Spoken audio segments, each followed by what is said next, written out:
itong isda na ito. Matanda na ang isda nito.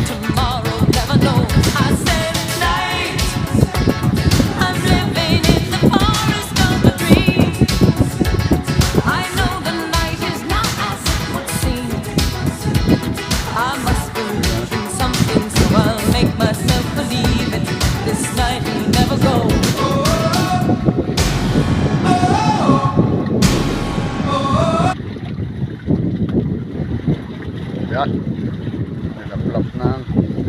nilaplap na ang ulo.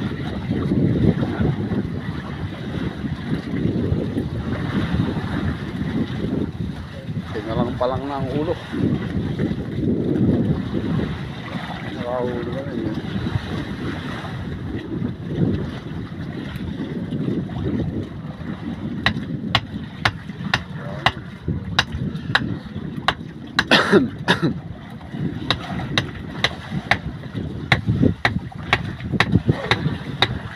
Si Kapitan nag-oopera.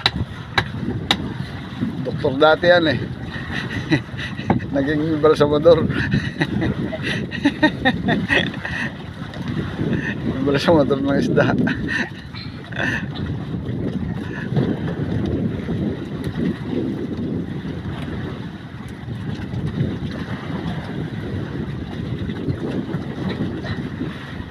Hindi kaya, sobrang bigat.